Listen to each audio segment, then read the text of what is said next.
proclaiming the fullness of truth with clarity and charity. Heard around the world on your Android and Apple mobile devices.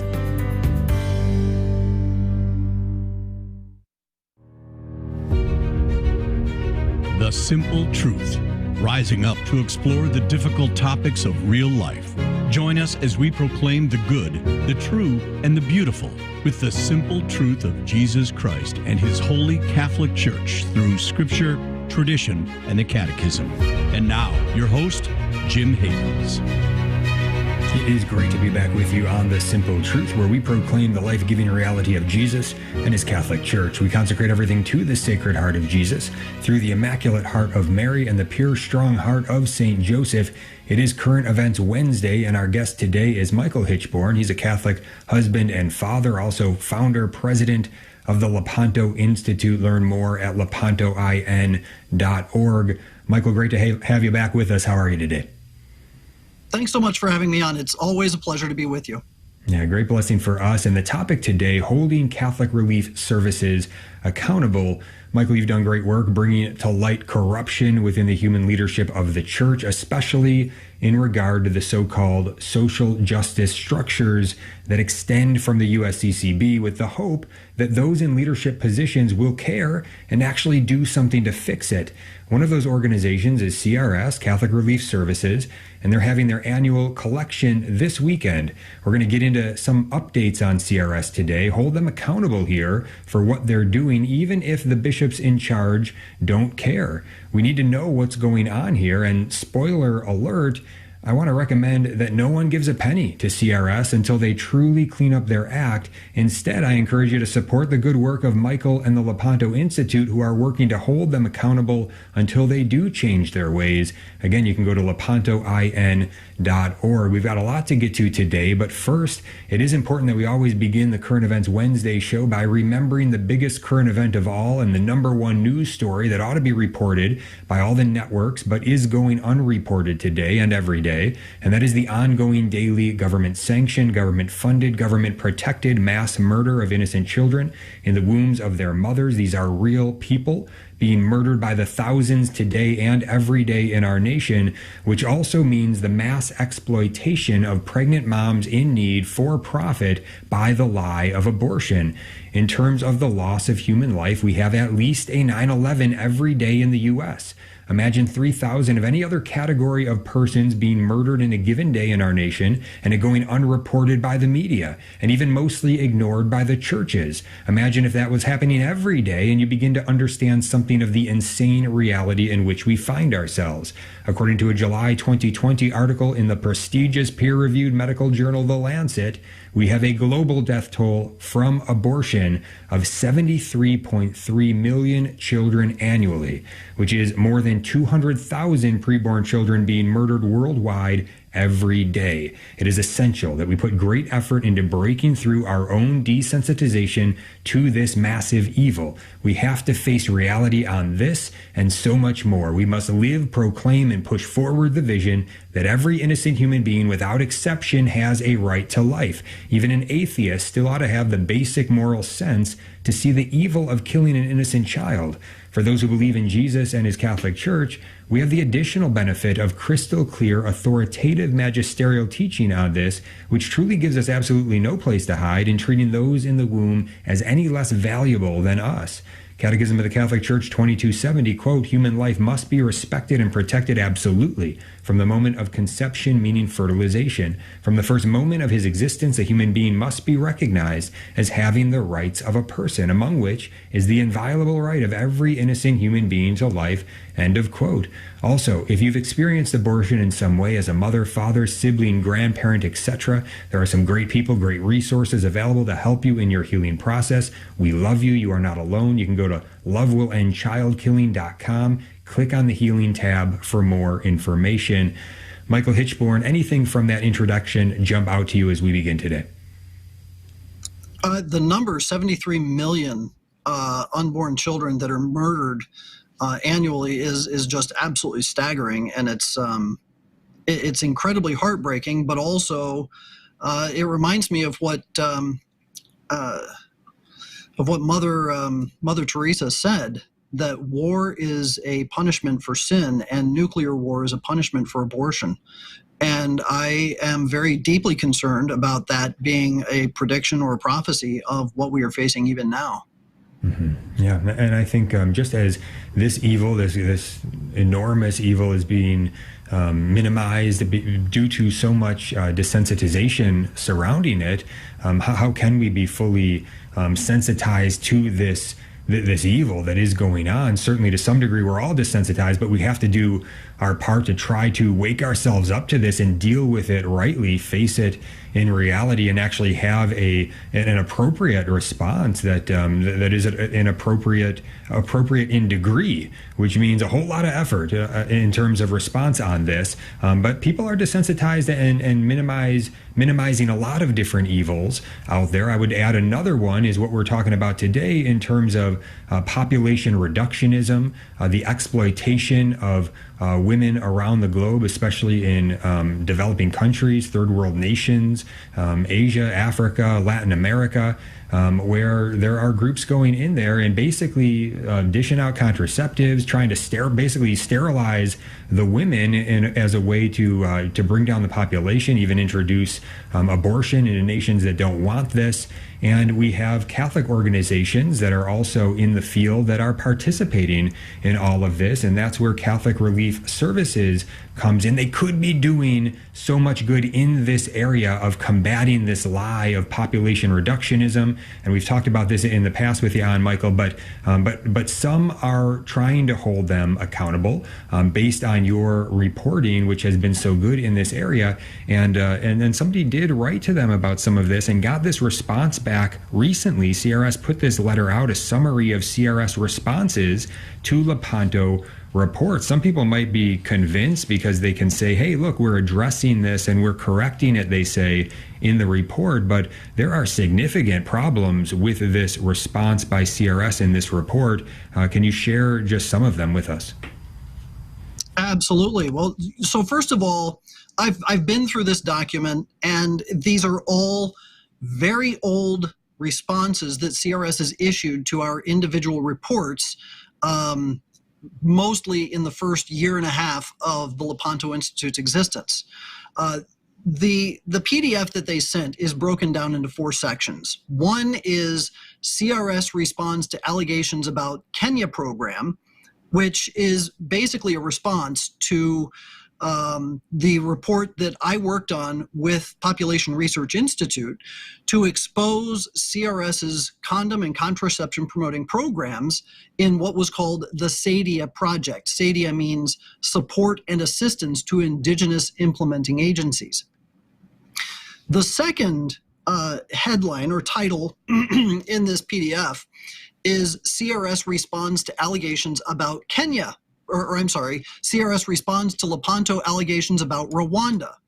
Now, it's interesting. All of these responses are out of order. They're not in any particular order chronologically, because this would have been a response to the first report that we ever issued at the Lepanto Institute about CRS, and it had to do with a sex education program that CRS was implementing called My Changing Body. The second headline is Catholic Relief Services response to Lepanto Institute publication about Rwanda. So these are 2 parts to the same situation. And again, it's out of order. The first thing that they put in that PDF was the second response that CRS made to our report. The first one was, oh, we don't know about this, we're going to look into it. And then the second one was, we didn't do any of the things that CRS or that Lepanto Institute said in their report. Yeah, okay. And the fourth one is CRS responds to Shuga video accusations from Lepanto and PRI. This is based on a follow-up to our report on the SADIA project. So again, all of this is kind of out of order. There's no real rhyme or reason to it. It seems to me like somebody at CRS just kind of slapped together old responses that they had collected with regard to our reports, and then hoped that they could just send them to whomever asked for the information, and they would be convinced by it. That anybody's convinced by it is kind of shocking to me, but it also seems to indicate that maybe they didn't actually read what we had reported on and our responses to these things. So if you want to go over these one by one, we can certainly do that. Yeah, I think we have just a little bit of time left in this break. Feel free to pick out any one you want and go more in depth. Sure. Why don't we start with the first one? The very first response from CRS is about the Sadia project. CRS failed on multiple levels in their response. And the first thing I need to point out is that this report, or this response that CRS put together, was issued during the press conference that Population Research Institute and I were holding at the National Press Club in Washington, D.C. And what they say in their response is that, well, we take all this very seriously, and we've been over this material very clearly. In fact, they say, let me quote this. After careful review of the facts, the report's allegations quickly unravel. They are misleading, exaggerated, and untrue. So the first question that we have to ask is, how did they pour over a 56-page, highly documented report and then have the time to put together a thorough response? There's no way. And their first statement here, which claims that we alleged that they were promoting condoms on behalf of their Healthy Choices 1 program, is absolutely true. So we'll come back to that when we get back from your break. Okay, great. Yeah, we'll get into a little bit more detail on that, and also allow Michael the opportunity to share, areas of his work on CRS where they did not even address it at all. So there's that whole angle as well, and much more with respect to this. I think as we get into this show today and pull back layers, there's going to be a lot that is brought to light here, specifically about how many of these organizations are functioning really as secular organizations. They're Catholic in name only. We've got to see this, we've got to see through this, and we've got to take appropriate action. We'll be right back. Stay tuned. Howdy, this is Adrian Fonseca, producer of the Catholic Drive Time Morning Show. We're happy to be with you on the Station of the Cross Catholic Media Network each weekday morning at 7 a.m. We strive to keep you informed and inspired with insightful guests and a look at the breaking news of the day. Join us on the Catholic Drive Time Show every weekday morning at 7 a.m. across the Station of the Cross and the iCatholic Radio app. That's every weekday morning at 7 a.m. We look forward to seeing you there. God love you. This is Jesse Romero, host of Jesus 911, heard weekdays at 2 p.m. Eastern. I'm joined each day by a variety of co-hosts like Ruben Nava, Paul Clay, Dan Schneider, and my amazing wife, Anita Romero. We tackle Catholic devotions, spiritual warfare, family life, saving America, and everything in between. Join us each weekday at 2 p.m. Eastern, 11 a.m. Pacific for Jesus 911. You can also catch a bonus encore Saturdays at noon Eastern. God bless you. Keep the faith. At the Station of the Cross, we are blessed by the variety of donations our listeners generously contribute for our evangelization efforts. From planned gifts to employer matches, we even receive donations through transfers of stock. Please consider giving a gift of stock to help us continue sharing the love of God with our hurting world. If you are being called by God to donate through a transfer of stock from your brokerage account to ours, please ask your broker to contact us at 1-877-888-6279. Your broker will need to indicate the number of shares being transferred as well as the QSIP number of those shares. That's 1-877-888-6279. Thank you for considering a gift of stock to the Station of the Cross so that we can continue proclaiming the fullness of truth with clarity and charity.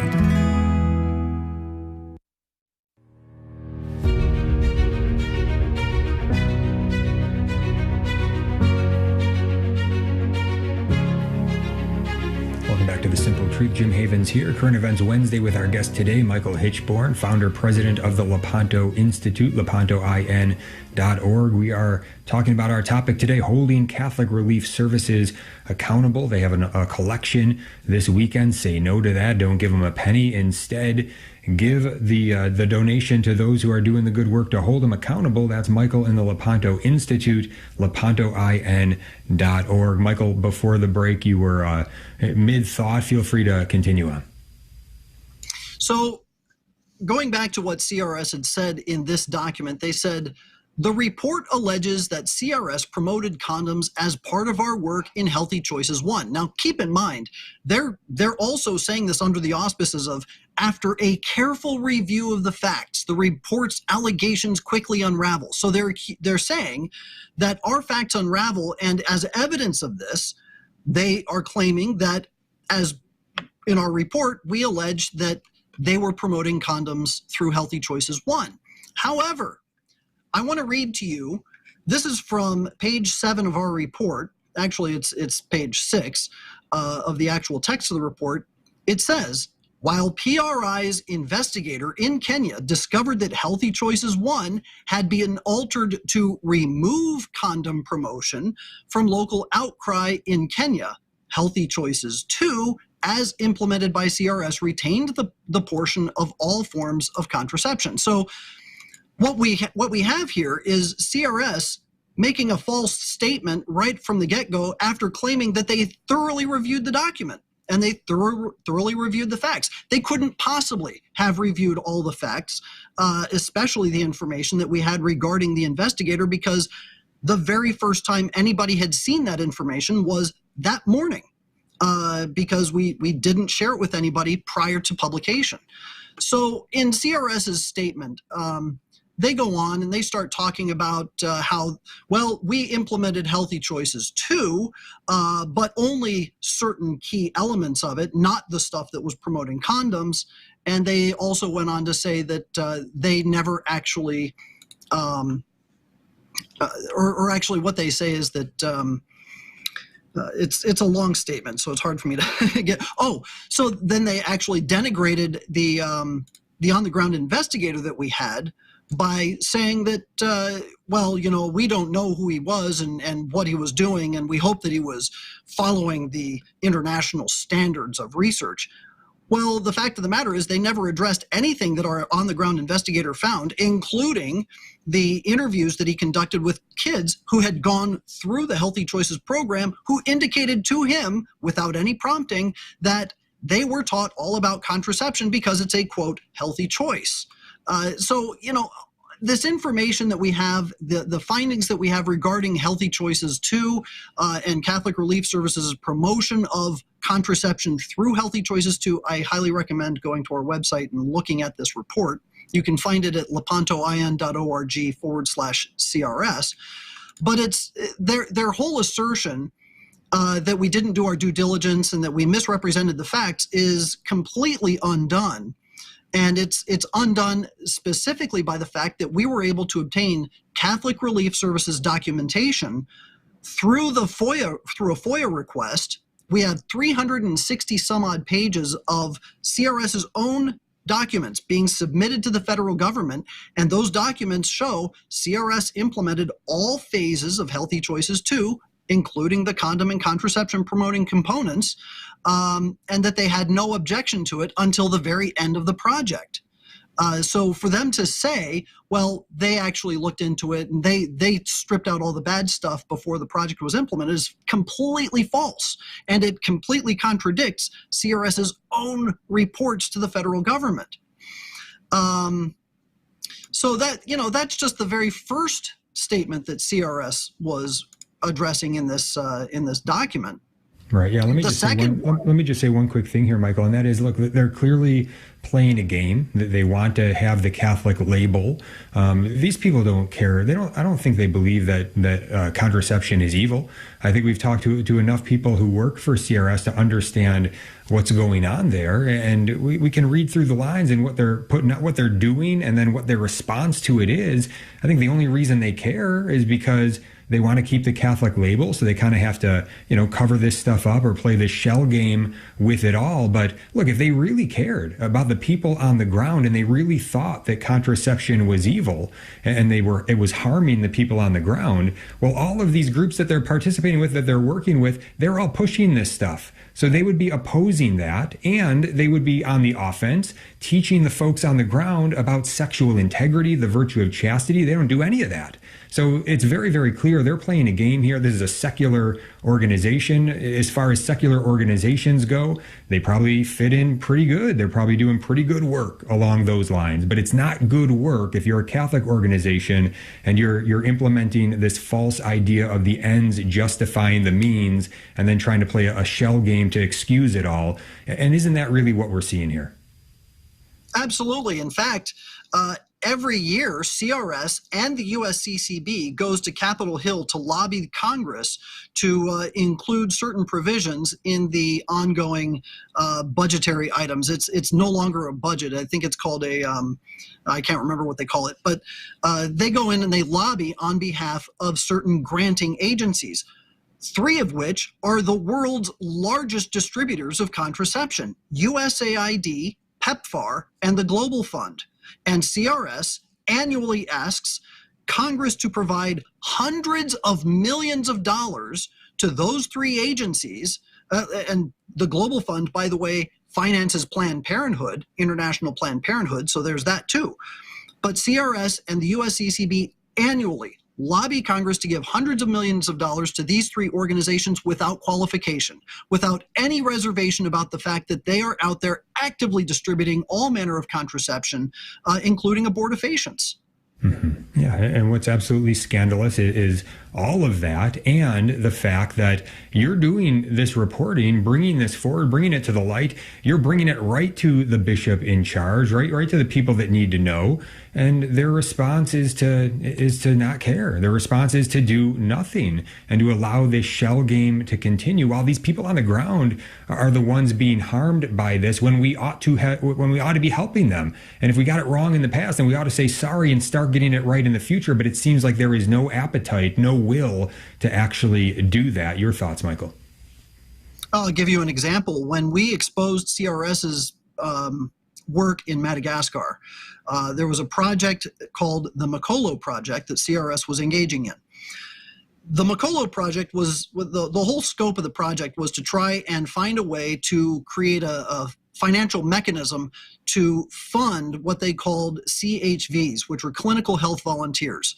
Clinical health volunteers go into the community and they start hawking all kinds of medical supplies and that kind of thing. But one of their primary jobs is to get women to use contraception and to get them to purchase and incorporate regular contraceptive elements into their lives. So CRS, they were brought into this project because they are experts in something called a savings and loan community, a SILC. And in these SILC communities, which everybody pays into it, and then loans are made, and they pay certain local people to perform a certain common task, they would then pay the clinical health volunteers through these savings and loan communities. Well, CRS agreed, and they actually started implementing this funding mechanism for the purpose of financing these clinical health volunteers who are going into the community to spread contraception. Well, CRS produced a video, and this video, which explains how the project works and CRS's involvement in it, in the middle of this video, they show one of these clinical health volunteers go into a woman's hut, and he pulls out a box. And I zoomed in on the box, and the label says Confiance. Confiance is the Pfizer Corporation's version of Depo-Provera, injectable contraception. So CRS's video showed a clinical health volunteer pulling out a box of contraception in order to give it to this woman. And at the end of the video, it said CRS's copyright 2015. It had all of the different people that were involved in putting this particular video together. All the credits, all of it was CRS. And I provided this information to who was then the chairman of the Board of Catholic Relief Services. He was a bishop. And this bishop said that he would look into it. He would talk to CRS about it. And CRS's response was, "Oh, that's not our video." What? I'm sorry, how can you possibly look me dead in the face and tell me that something that has your copyright and your information, all of your credits, and you're going to claim that this is not your video? And they said, oh, well, it was done by a studio who did some other videos, and they mistakenly included our credits at the end of this video, so it's not ours. Of course, this doesn't even begin to address the fact that CRS still created the financial mechanism for a project that was directed at spreading contraception. CRS agreed to participate in this. So regardless of whether this is their video or not, it doesn't matter because CRS's involvement was gravely morally wrong. Trying to convince anybody of the wrongness of the situation because of CRS's complete and total dodge and their plausible deniability it's extremely frustrating. Right. Well, it sounds like they can do that because they know that the person who's in charge has their back and will accept any excuse they give. So they don't even have to come up with good excuses. They just give some excuse so that the bishop can then say, oh, see, they have a good response here, don't they? Yeah, I think this sounds good. And so this list of responses that they gave, I know that you can go line by line and you can rip this thing apart, but give us an example of, and you did give us an example of one thing in detail from this report, but give us an example of something that this report doesn't even address when it comes to your reporting. They just put this out and act like, well, this covers all your reporting, even the stuff it does cover. This is a farce, but there's a whole lot that it doesn't cover. Can you speak to something on that end? Absolutely. If you go to, you go to our website, lepantoin.org/CRS, what you'll find are about 32 different individual reports that we've put together on Catholic Relief Services. Another one was called Project Access, where we actually found inventory reports showing that CRS had received and distributed 2.25 million units of contraception, including abortifacients and sterilizing kits. CRS's response was, well, yes, the contraception was distributed in our area, but we didn't do it. It was done by some other organization who was implementing the project with us.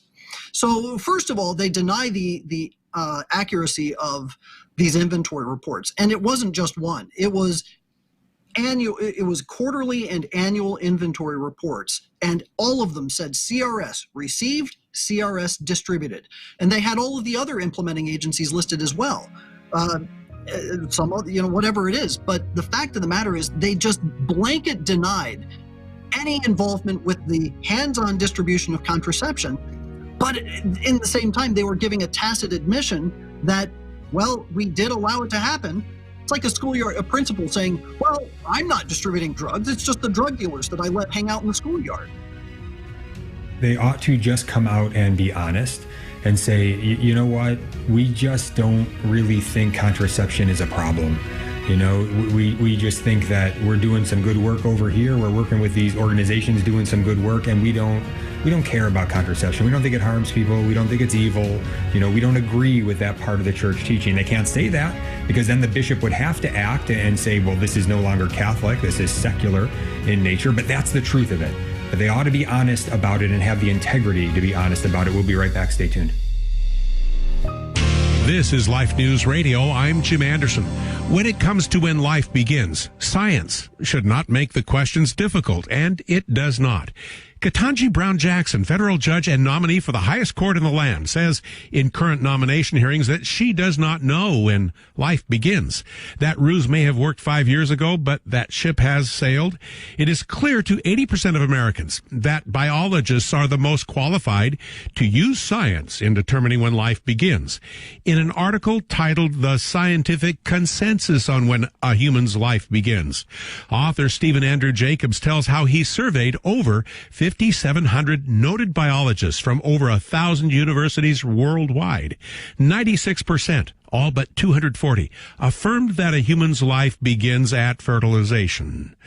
Stephen Andrew Jacobs is published in Issues in Law and Medicine, Fall 2021. This is Life News Radio. Persecution around the world has manifested itself through the centuries, but it is worse today than ever before.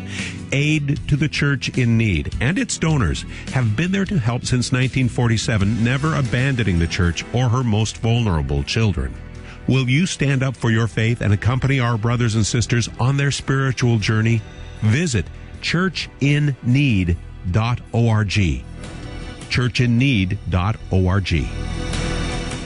In other headlines, leaders of the U.S. Conference of Catholic Bishops are recommitting themselves to an end of Roe and U.S. abortion.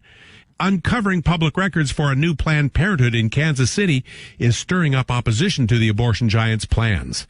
And 40 Days for Life continues for 3 more weeks. Visit 40daysforlife.com. For pro-life headlines delivered to your email address daily, sign up at lifenews.com. This has been Life News Radio.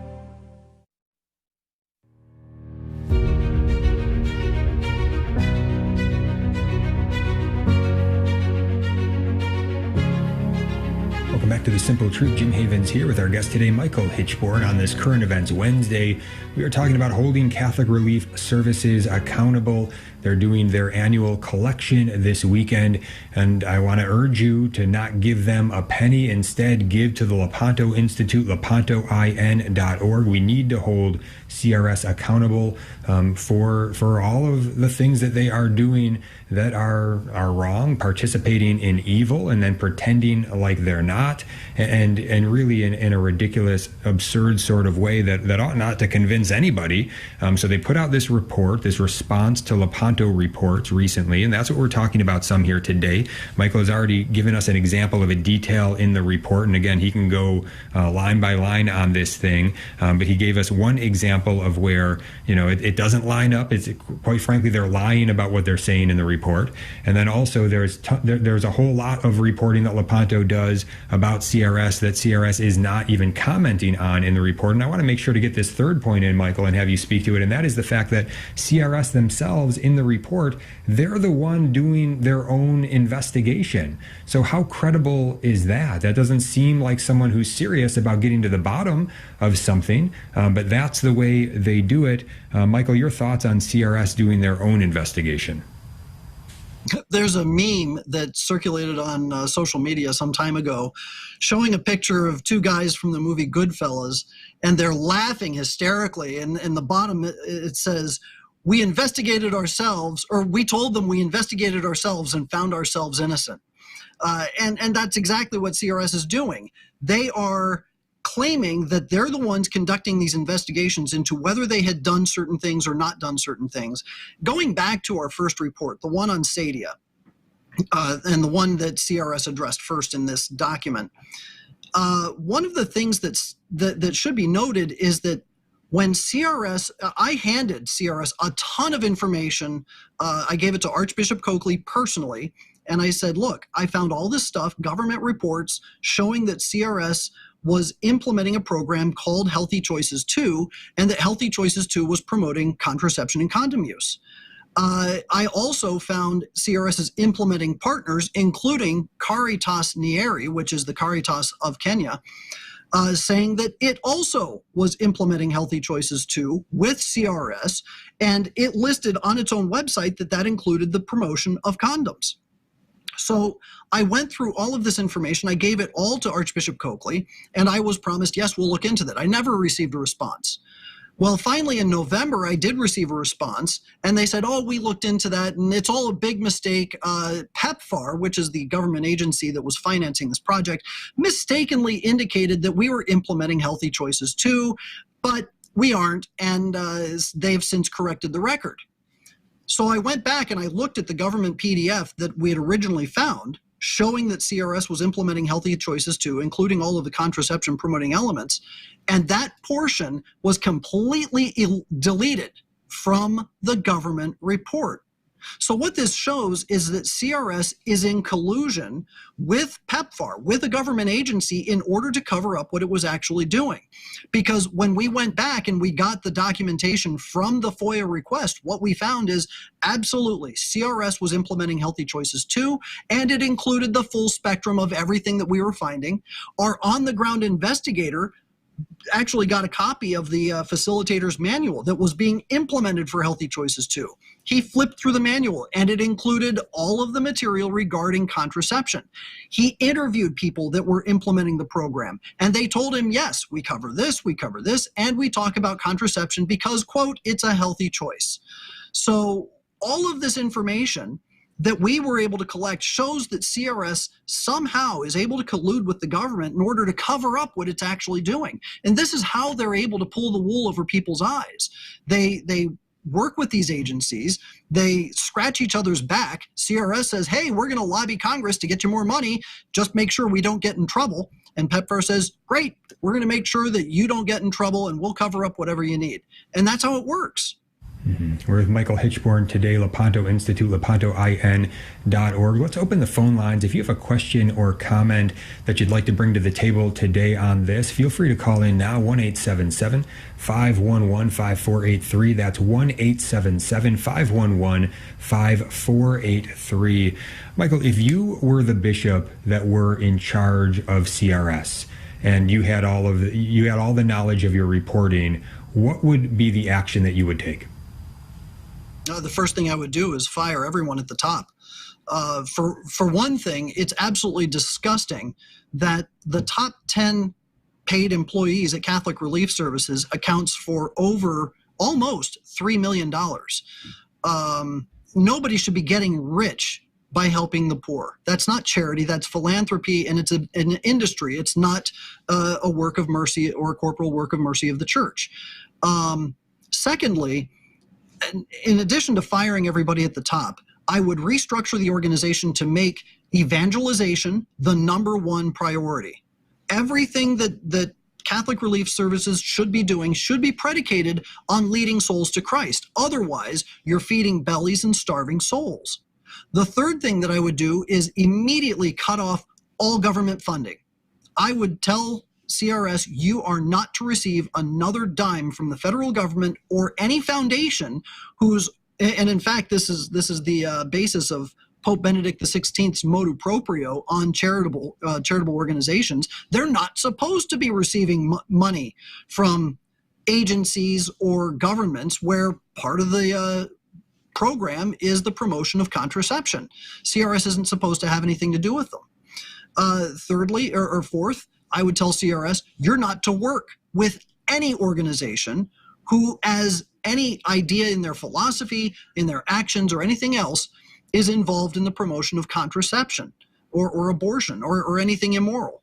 And if we did that, sure, CRS would be smaller. But the fact of the matter is that CRS would be Catholic, which currently it isn't.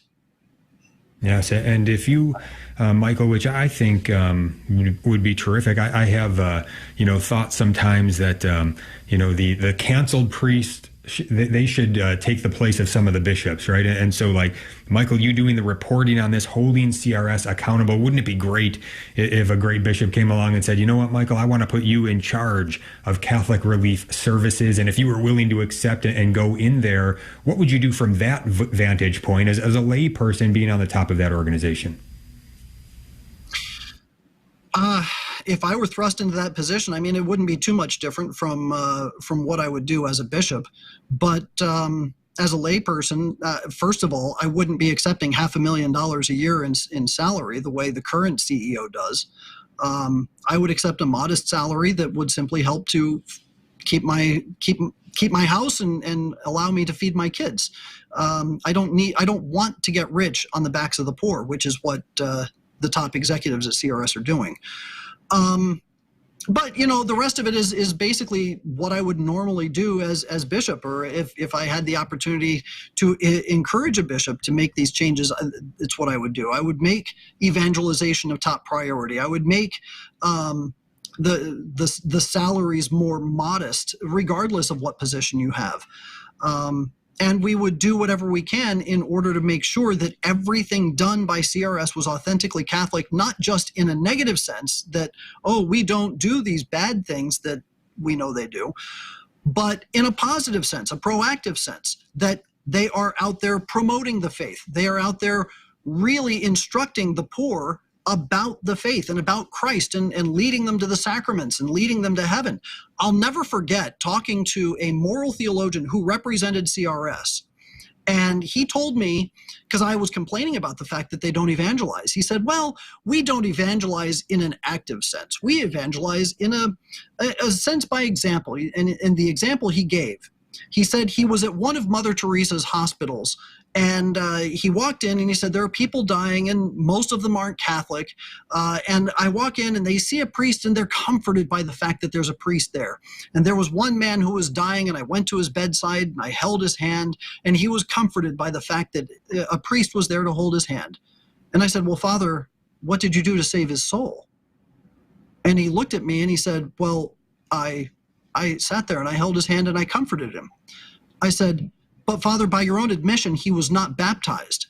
What you're telling me that you did is that you stood by and you ate a huge banquet in front of a starving man, and you allowed him to be comforted by the smell of the food. That's what you did. And his only response to me is, well, we're just going to have to agree to disagree. That's disgusting. It's disgusting. If you're not trying to save souls, but you're just giving them comfort as they slip away from God, because those who are not baptized do not get into heaven, you're not only not performing the mandate that our Lord gave you, but you're not even performing the basic function that you were given as a priest. It's disgusting. Mm-hmm. Yeah, sure is. And as we think about this as well, to remember this, my understanding is that a large percentage of the employees of CRS are not even Catholic, right? So they hire non-Catholic employees, and then those that are Catholic, a large percentage of those, look, they're dissenting from the church on key essential areas of the church's teaching. So how are you going to evangelize anybody when that's the makeup of the organization? So it seems to me that there ought to be policies put in place that say, no, we actually have to be Catholic, and we actually have to believe what the church teaches to go out and serve well. Wouldn't you agree? Absolutely. And this is what I mean when I tell people that CRS isn't Catholic. It's not Catholic in its personnel. It's not Catholic in its charter. It's not Catholic in its mandate. It's Catholic in name only. And for them to go out and now here's the reason why they don't hire Catholics exclusively. And the reason is that if they want to receive government funding, they can't hire exclusively Catholics. They have to be able to hire from other organizations, and they have to hire from other religions, and so forth and so forth.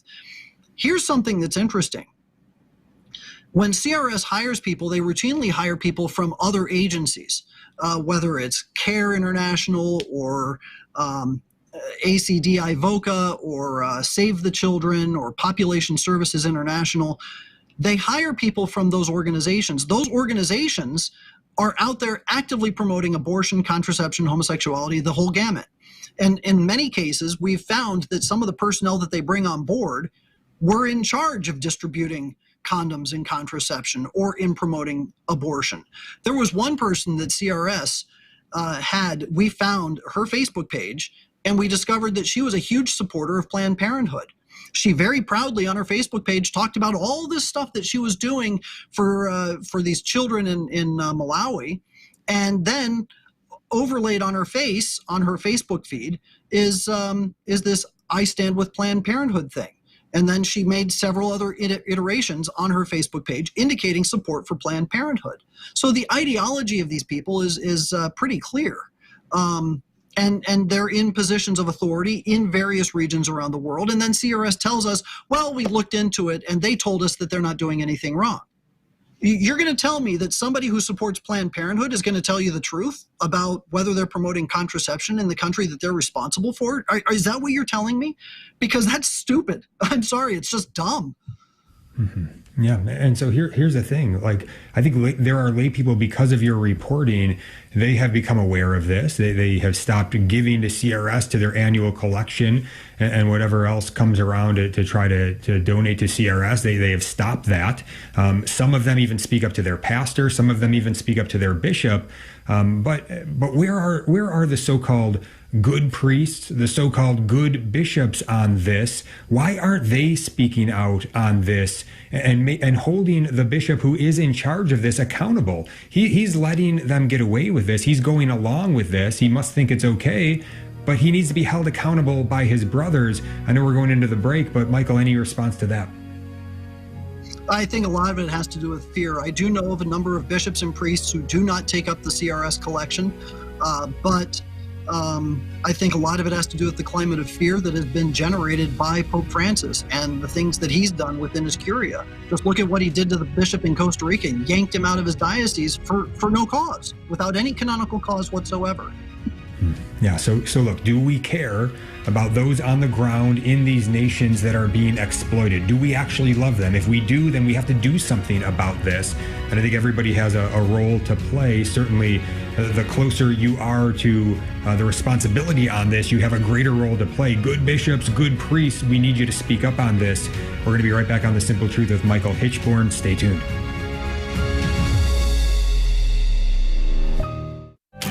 What you're offering and giving to me, you deserve to get back because you're offering more than I can give. I learned so much through the Station on the Cross. I listen to the radio station daily, and I absolutely love it. I was attending the chapel and places like that, and through your programs, I was able to find out how other Protestants had come back into the Catholic Church. God bless the Station of the Cross. Donate today at thestationofthecross.com. Love really indicates where our values are, where our priorities are, and it shows our true love of God. You mentioned the thermometer of love, Father. In entry 343 of the diary, it begins, true love is measured by the thermometer of suffering. Tune in for Divine Mercy in My Soul every Sunday morning at 11. And catch the encore presentation every Tuesday evening at 8. Jezu ufam Tobie. Jesus, I trust in you. Are you holding on to an old car or truck because you think dealers won't want it? Then consider donating it to the Station of the Cross Catholic Radio Network. This is a great way to turn your unvalued vehicle into a powerful gift for Catholic radio. You'll be taking part in our evangelization efforts to continue spreading Christ's love throughout the world. Our Lord uses Catholic radio to draw more people to himself, and one of the best ways to support the Station of the Cross is by contributing to our vehicle donation program. The process is safe and simple. Your generosity will greatly benefit our mission to bring the truths of the Catholic faith to countless listeners. To find out more or to donate your vehicle today, visit thestationofthecross.com or call 1-866-628-CARS. That's thestationofthecross.com or 1-866-628-2277.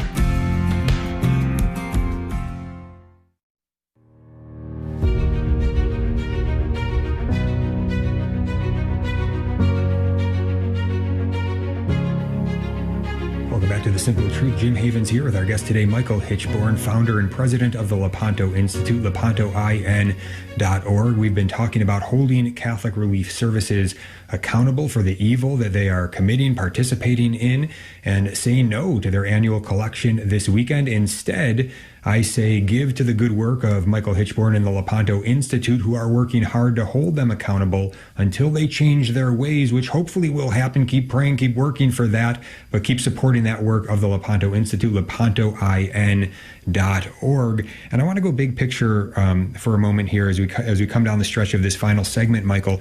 And I guess I've got a lot on my mind in terms of the consecration to the Immaculate Heart of Mary that is, God willing, going to take place on Friday, and going back to the words of Our Lady of Fatima with regard to that, and in regard to Russia spreading her errors back in the early parts of the 20th century when that apparition took place, and just thinking about where we are and those errors of Russia, which I think many would say are the errors of communism, which at the heart of the error of communism, we're talking about moral relativism. We're talking about a secular sort of humanism, atheistic humanism, to say there's no such thing as morality. We'll tell you what morality is, the ones who are in charge, and we're going to, okay, we'll have some absolute morality, but we're going to tell you what that is. And that's going to be based on what we want it to be. So really total moral relativism,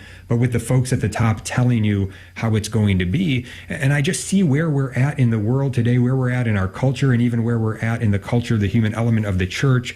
We have almost total dissent when it comes to contraception, even within the church. We've got abortion, homosexuality, so-called same-sex marriage, all of this moral relativism, especially in the sexual realm with respect to human sexuality. And then we have Pope Francis and others who are saying, oh, we have to not care so much about these pelvic issues, right? Excuse me. Look, I'm just going to go to the Catechism of the Catholic Church on this 2332. Sexuality affects all aspects of the human person in the unity of his body and soul.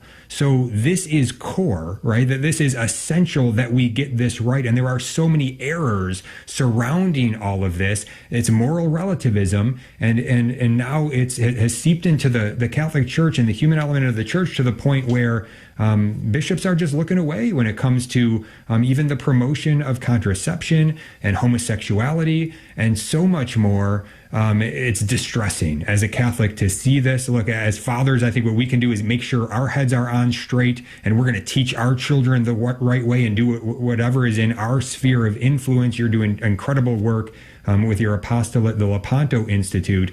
But anything else to say in terms of the big picture of what we're looking at right now? Well, I think it's fascinating that Our Lady said at Fatima that more souls go to hell for sins of the flesh than for any other reason. And then when she opened up the floor of, or the ceiling of hell so that the 3 children could see what hell was like, they said that they saw souls falling into hell like snowflakes in a blizzard. So when you put these two things together, then you look at the broad scope of the 20th century, what do we have? We've got cinema, we've got novels, we've got pornography, we've got ready prostitution and the spread of the invention or the commercialization, I should say, of contraception, and then the industrialization of abortion. All of this is a consequence of the sins of the flesh. And when you compound everything that is involved in what are these so-called pelvic issues, I'm sorry, but the sins of the flesh, starting with whether it's masturbation or fornication, you start there, and it's going to lead to those other things. Divorce, it's going to lead to infidelity, it's going to lead to the spread of contraception, it's going to lead to pornography, it's going to lead to homosexuality, necessarily. You put all this together, and we're looking at the end result.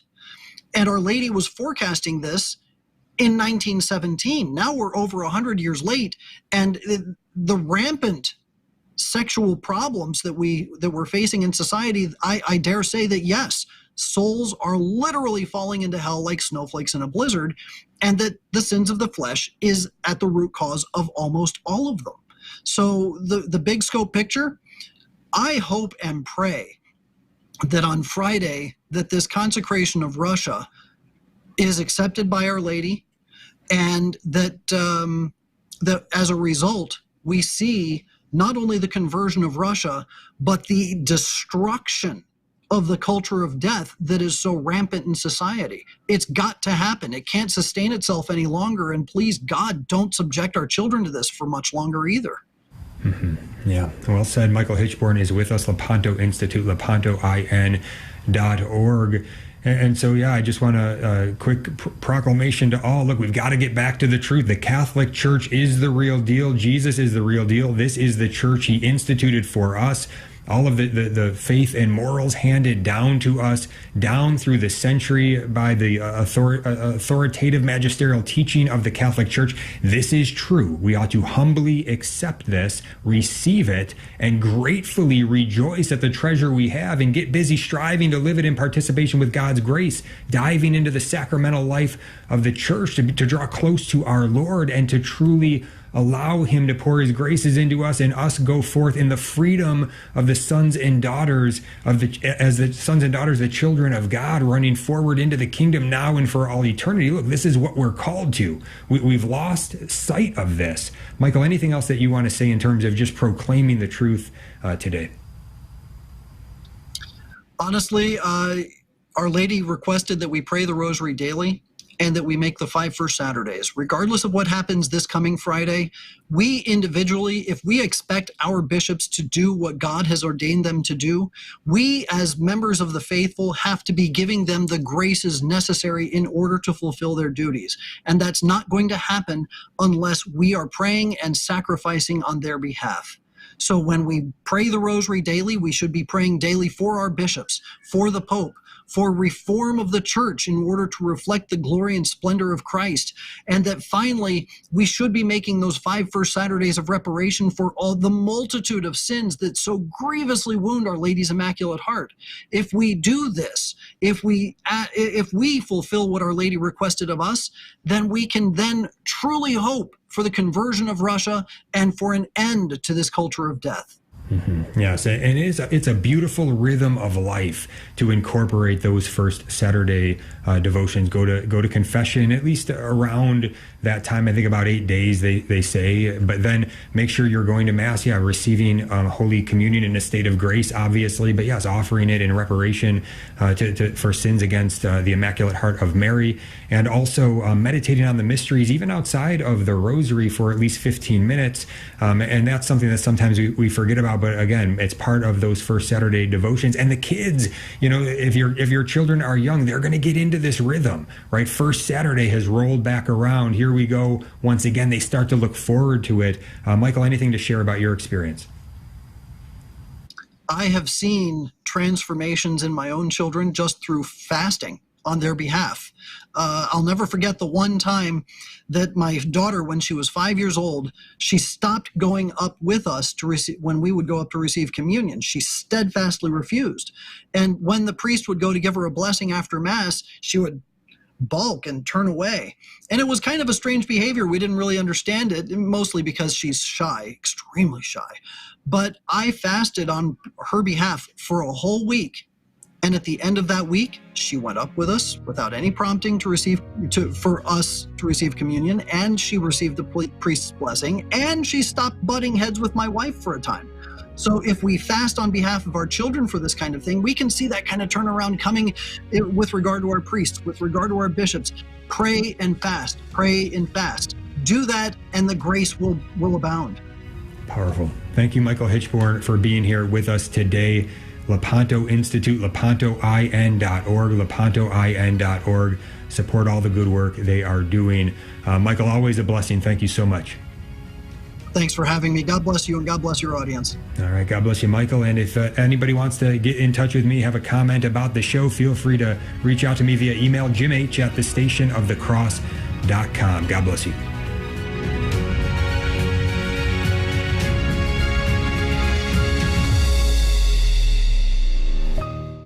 St. Paul